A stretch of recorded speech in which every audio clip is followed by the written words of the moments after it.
You're listening to Spark TV, where we bring you daily interviews with real women in business at all stages. I'm your host, Danielle Lewis, and I am so grateful to have you here. Christine, welcome to Spark TV. I'm so excited to have you here. Oh, thank you so much for having me. I really appreciate it. And I'm excited to have our chat. I am too, because I stalk you on social media. So I know you are up to very exciting things at the moment. So let's start out by telling everyone who you are and what you do. So, so it's always so funny when people say they stalk you. It's like, how do you respond to that? It's so random. In a good But I way, in also a good do way. that to a lot of people too. So totally. Amazing. So my name, as you said, my name is Christine Corcoran. I'm a business mindset coach and high ticket sales strategist, and now an author, which feels really, again, random to say.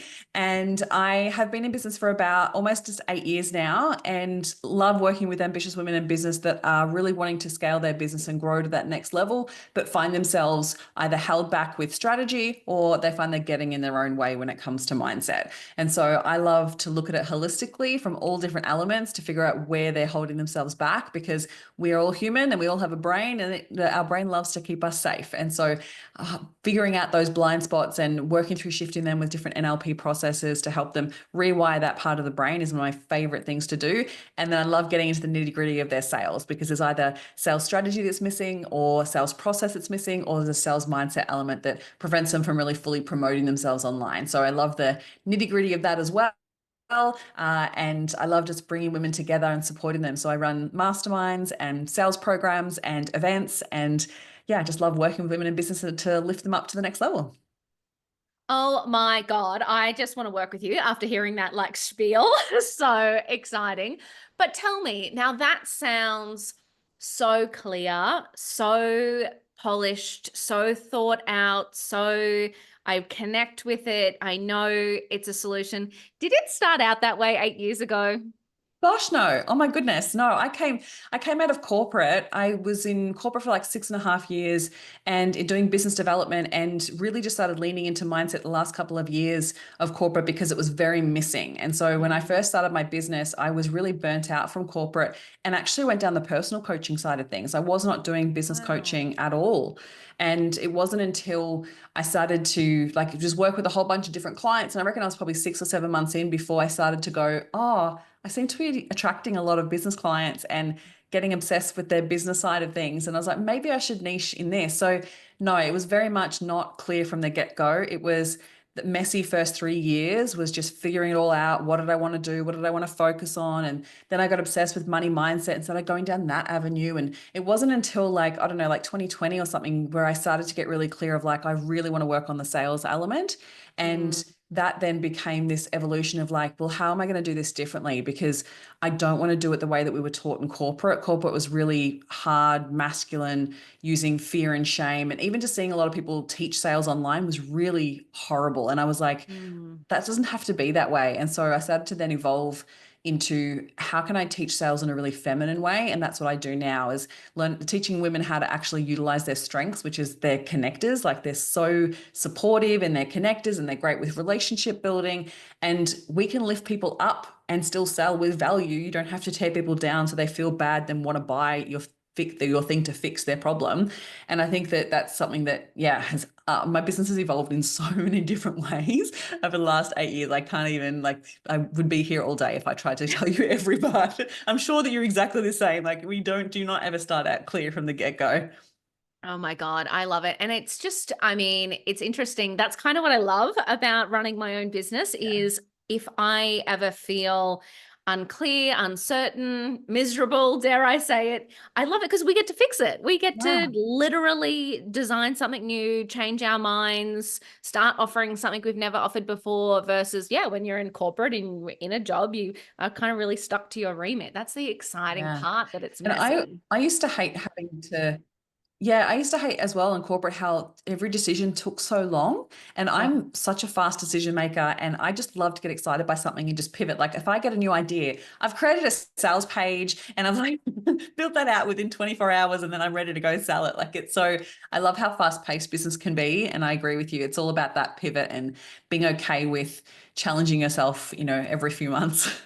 Oh, I love it. And I love that you're a salesperson. I'm a salesperson by trade. So I will talk about sales every day of the week if you let me. But I think what I love the most that you touched on that I never knew before. So as a salesperson in corporate, my thing was the harder I work, the more people I talk to, the more money I will make. Happy days. Brought It's a that into my numbers game. Totally. And then I brought that into my business and it worked. And then people started asking me to teach them. And I was like, well, you just talk to more people. I told them what to do and they wouldn't do it. And that's when I found out about this mindset thing. So, talk to me about what you see go on for women in business when it comes to money mindset. Oh my goodness, so many things. Like as women, we're very conditioned. When you think about like our evolution of connection with money over the years of our, like, not only our lifetimes but our mums lifetimes, our grandparents lifetimes, like every woman has gone through different experiences with money, and women didn't actually weren't allowed to have a bank account up until 1984, which is just blows my mind every time I think about it. Wow. They weren't allowed Yeah. to have their own bank account if it wasn't co-signed by their husband or their father.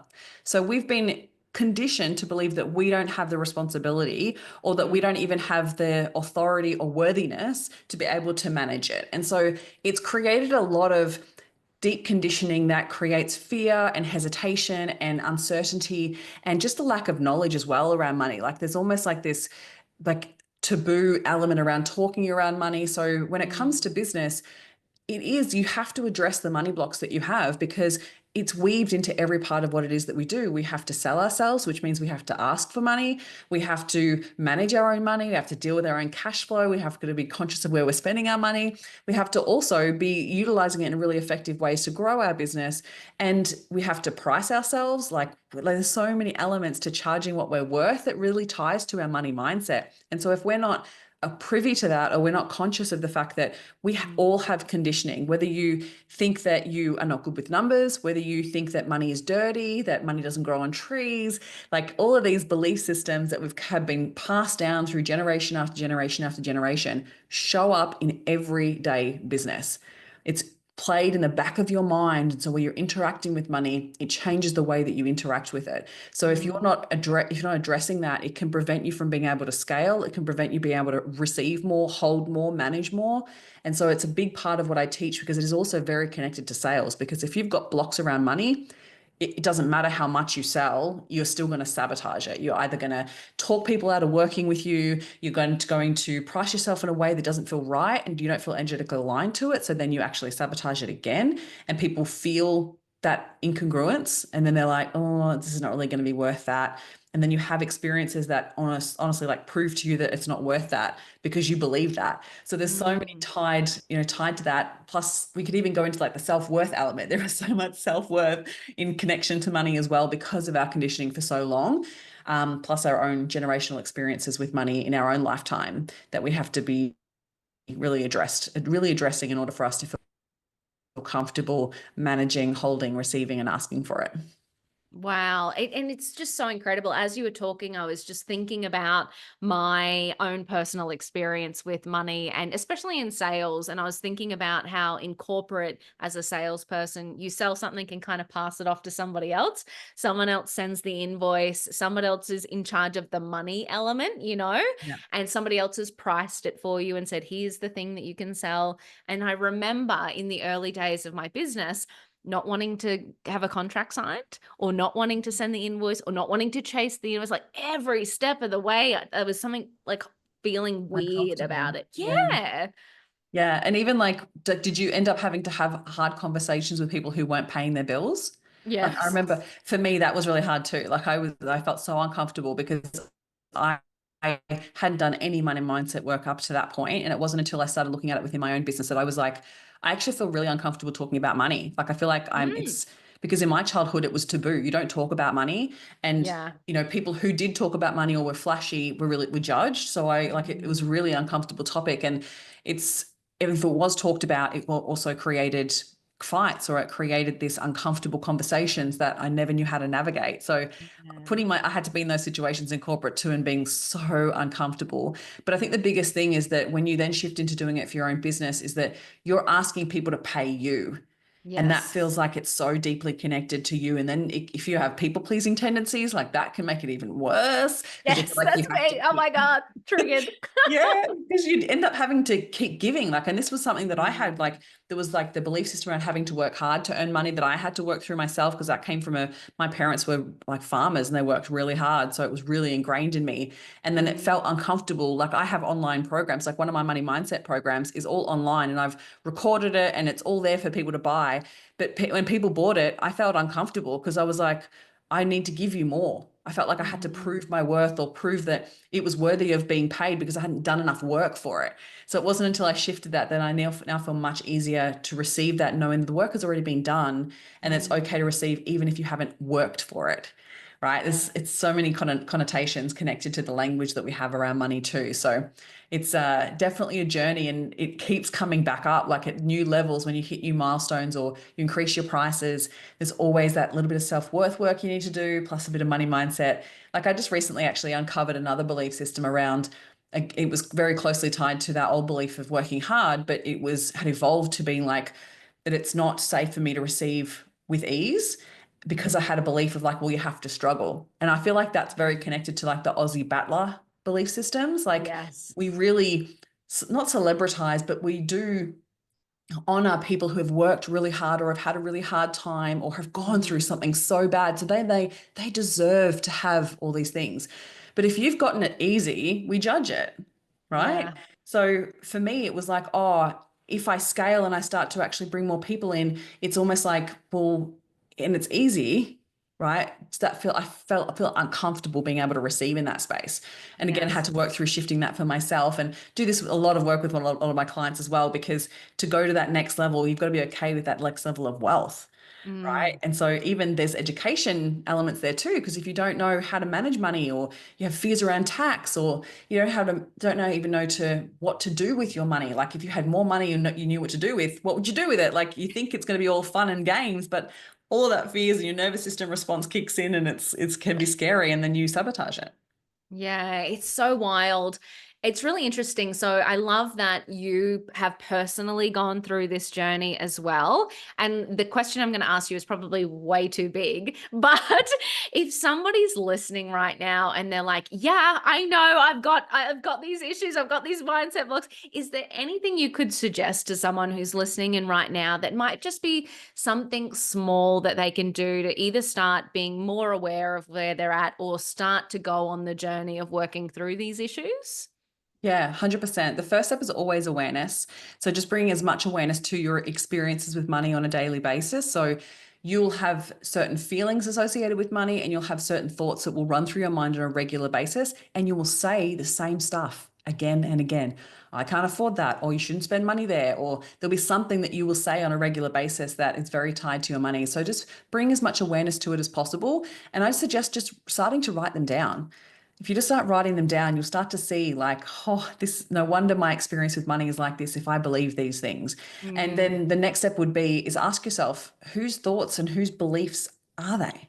Because majority of the time they're not yours. They came from a song or a movie, mm, or they came from one of your parents saying it, or another authority figure in your life that have said it.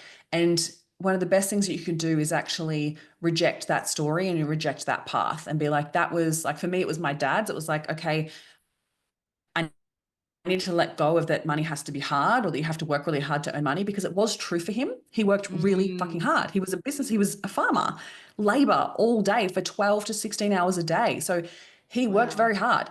I get to hang out with you on a Zoom call. Like it's much easier than what he had to do. And making money in this day and age is much easier. So even just rejecting that story and be like, I honor his path. That was his experience, his journey, his life, and I'm choosing my own. So, what choice am I going to have when it comes to my relationship with money? Because at the end of the day, it's a relationship. We relate to it, and how you relate to it matters. So, yeah, I would just start there. Wow, I absolutely love that you said that. And that's so interesting. I've always thought that about experiences I had growing up and yeah, almost not wanting to be disrespectful.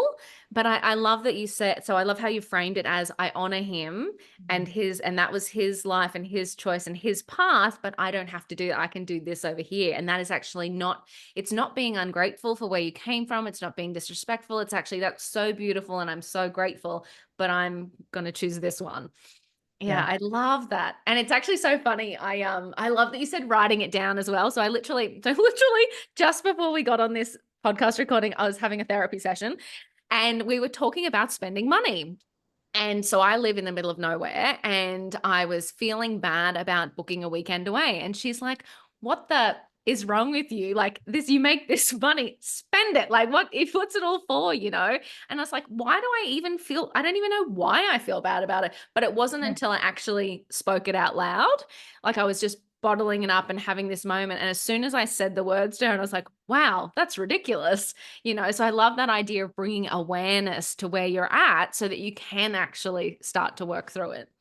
Yeah, because attached to that will just be a story. It's like, oh, it's not Hmm. okay to spend money on yourself, or you have to always be investing in this, or there'll be Yeah. something else that will most likely probably be a parent's way of handling money, right? Yeah. Like my mum used to always justify where she would spend her money all the time. Mm. Mm. It was because dad earned the money. She was a stay-at-home mum, justify it to him again and again. So I used to get in the pattern of justifying and having to justify everywhere I spent my dollar. So, but then it was my money. So like Yeah, it's you so like just funny. start Just justifying it to yourself. yeah, It's like, yeah, what is wrong with me? yeah. Like that's it. So sometimes it's just like addressing it and be like, hang on a minute, why do I think this? Where did this even come from? Oh my God, I love it. And I feel like this is so deeply connected to the work you have done for your book. So talk to me about the book. I'm so excited to hear about this. So I just launched my debut book, which is called Turn Imposter Syndrome into Your Superpower. And it's been honestly so beautiful, the response that I've had so far. I'm just so blown away by it and just so excited for this to get out to people.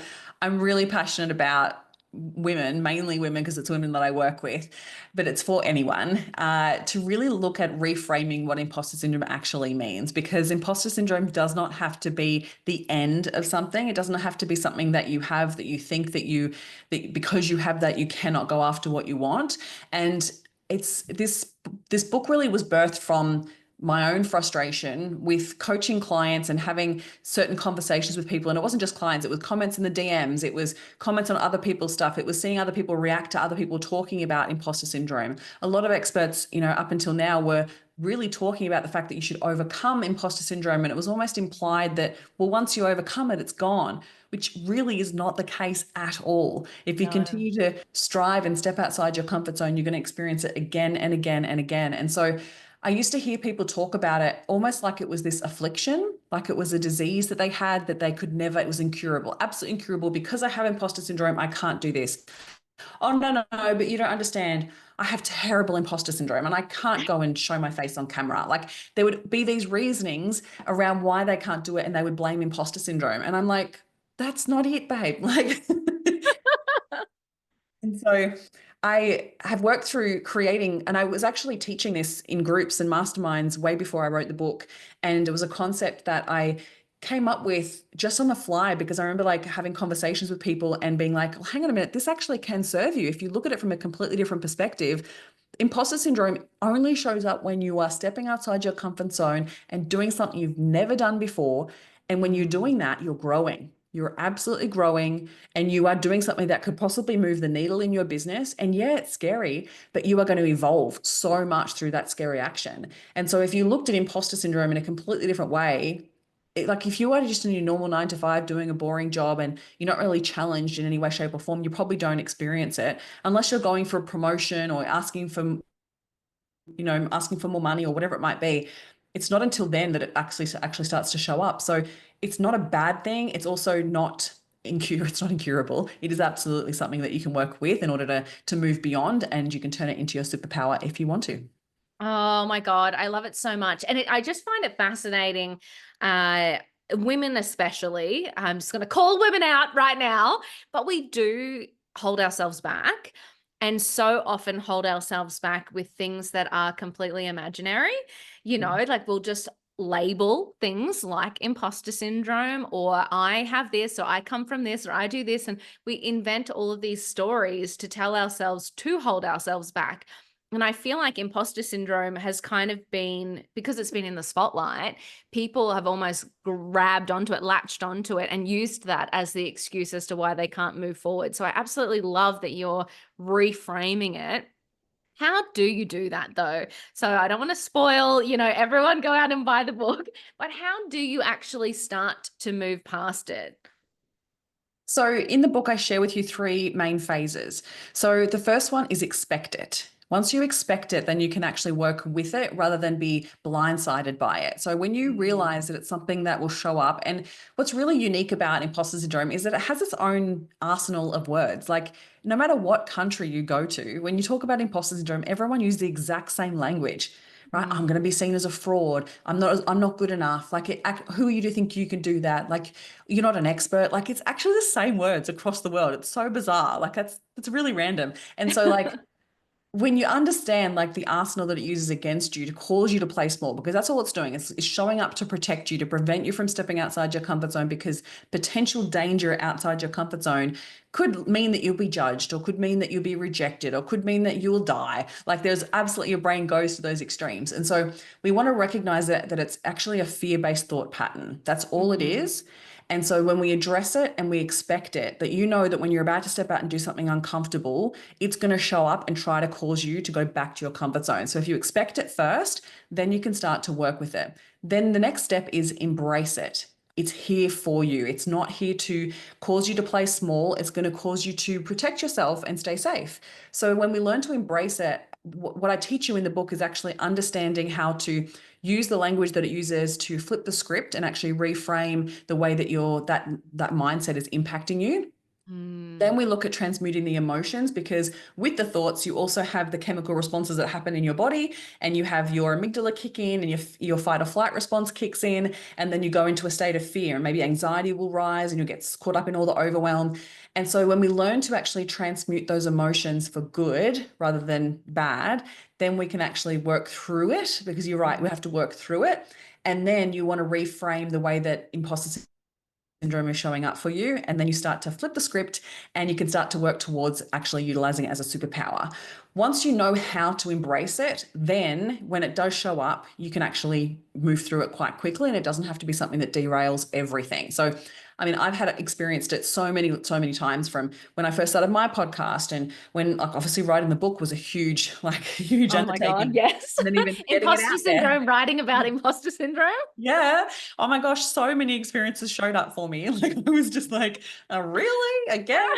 And it's interesting, like, and even when like I launched it last week, it went bestseller within 24 hours. Oh And my God, congratulations. thank Moment you. for that. Thank you. But you know what? I didn't tell anyone for 3 hours. Oh, that's hilarious. Because I Yes. experience the imposter syndrome. What are people going to think? People are going to judge me. I'm not an expert. People, like all of the things. The fear of like having people read my words, like all of it. So the thing is, though, if you let it stop you, it'll always keep you playing small. So then, if Yes. you want to rewire it to actually be your superpower, you realize that when you are actually stepping outside your comfort zone, you're growing. And so, if you look to experiences that would induce the imposter syndrome, so if I asked you, Danielle, like if next week it was something that you were going to do, what's something you could do that would induce the imposter syndrome? And if you thought about that thing, I guarantee you that will grow your business. Wow. Oh And my so God, I know. I've got like a bloody list of the things.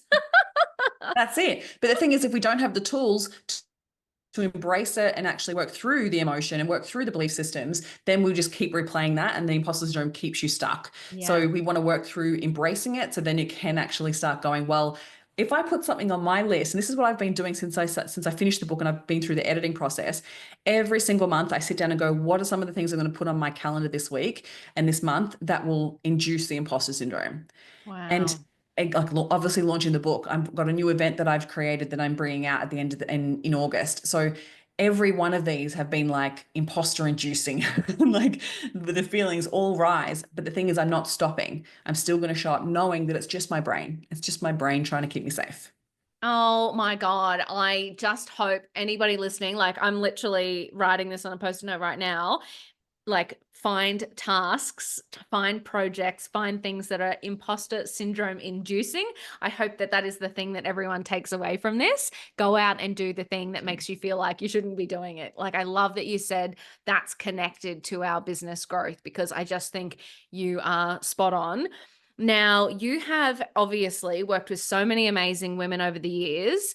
Have you got a story you could share perhaps about when you've seen this in action? I mean, obviously you've seen it in action for yourself. Have you seen anyone, go after that imposter syndrome inducing activity, gotten through it and seen success? Oh, all the time, all the time. So today, even actually, I can share with you a couple of experiences with clients. So I can share with you one that showed up in a coaching call today. She basically was saying how she had created these incredible webinars and she completely ghosted actually promoting them. So the imposter Oh, syndrome was showing up for her, right? So that was showing up for her. But then I showed her, like, I actually reminded her of times when she's actually overcome that fear and put herself out there in different situations. And I was like, and how did that change the way that you thought about yourself? Like, she'd gone and she'd pitched to corporate companies to run leadership workshops for them. And she was like, oh, yeah, that was really bloody scary. And yet, when I did it, she's like, now I have such confidence in myself that's so it's like the confidence from there and the webinar. Oh, have I lost you? I can still hear you, but your video just froze. Oh, okay. Am I back? Yep, you're back. Okay. We'll edit that little bit out, so that's easy. Okay. Another client this week, actually. So I challenged this client to, again, think about situations that would induce the imposter syndrome. And I asked her, like, what would be some of the things that would actually position you as an expert in your industry. And she was Mm, like, oh, there's this event happening. And usually the people that go are really high level experts and they in the decorating space because she's an interior designer. And she's like, I don't think I belong there. And I was like, how do you know that? You've never been. You have no proof other than what people have told you about that event. You don't know that for sure. And she was like, okay, I'm going to go. And she went and then she reported back to me a couple of days later and she's like, you know what's funny? On the drive on the way home, the thought I had to myself was, I belong there. I don't know why I thought I didn't belong there. She's like, I just went and they were just normal people. And yeah, they what they do, but she's like, so am I. And I was like, oh my God, hallelujah. Like that is the power of the mindset work that we've done, that she not only challenged herself to be there, but she rewired that. And now she's evolved her identity, right? Her identity now will become, I belong in these spaces. And so that's what I mhm. did for myself last year. I spent a lot of time in America going to big events and connecting with the entrepreneurial people that are so freaking successful that I had every single time I was like, well, I don't belong here. They're going to think I'm silly, this little Australian flying all this way for some event. And yet at the end of that experience, I was like, of course I belong here. I'm just as Mhm. successful and I'm also becoming more successful. And there's always going to be people further along than me. Right. And so it was the same thing for her. She was like, yes, they've just been doing it longer. That doesn't mean that they're more worthy or I'm less worthy. It just means we're at different journeys and we're at different parts of our journey. And so that was beautiful to see her come back and be like, yeah, I do belong there. It's like, yes. Oh my God, it's incredible. And I love that you shared those stories, because as you're speaking, I'm like, yeah, we've all had those experiences where we've gone, oh my God, I don't know, or I'm going to see this person speak and they're going to be so amazing. And you kind of walk away and you're like, I could do that. I'm actually really good. I actually have more experience than that person. And it's like, yeah, I just told myself all of this crap going into this situation and walked out and gone, oh no, hang on a second. You have to check yourself a little bit. So I love that you use those examples, because I feel like we can all relate. Now, I could bloody talk to you all day, but I always love to wrap up these podcasts on one last piece of advice. So, reflecting on your time in business, what would be a piece of advice that you would give to another woman on her business journey? One of the biggest underlying belief systems with imposter syndrome is that we have a thought or a feeling that we're not good enough. Mm, If you actually just start right here, right now, and rejected that thought because you are worthy, you are good enough for where you are right now and exactly where you want to go. It's all available to you. And if you choose to not believe that belief system, because at the end of the day, your beliefs and thoughts are just made up anyway. So you may as well make up a belief system that will actually serve you. So we all think this. We all have the feeling of not feeling good enough, no matter what level of journey that you're in. So even if you're in startup, you might think, oh, once I'm a few years in, then I'll feel worthy. No, mate, like seriously, you can be 8 years in and still have moments where you're like, I'm not worthy to be on that stage. I'm not worthy to publish a book. Like there's so many moments where we don't believe that we're worthy. And it's honestly just conditioning, and society's conditioning to believe that we need to fix ourselves, or that we need to, fix our face, or we're only worthy when we have the 2.5 kids and the big house and the flashy car. It's conditioning, and it's society's conditioning to believe that we're not worthy enough. If you decide today, because that's what it comes back to, is your decision, that you are more than worthy and you are good enough, you will actually be able to take much more action within your business, and you're able to back yourself in a new way. So no matter where you experience that thought or feeling, if you can reject it, replace it with, of course I am, and just keep going after it. That's the best piece of advice that anyone can give you, I think. Like it's always comes back to that belief system. We always have that fear and doubt around our worthiness. So if that can be one thing you take away from today, then just, yeah, reject that old belief, replace it with, of course I am. Oh my God, you are absolutely incredible, Christine. Thank you so much for sharing your time and your journey and your wisdom with us. And everybody needs to go out and buy the book. I will make sure we link it up in our show notes. You are Thank you. amazing. Thank you so much. Oh, thank you so much for having me. I could absolutely keep talking to you for hours, for sure. That wraps another episode of Spark TV. Shout out to Spark TV sponsor IP Australia for their amazing support of the Spark podcast and women in business. And if no one tells you today, you've got this.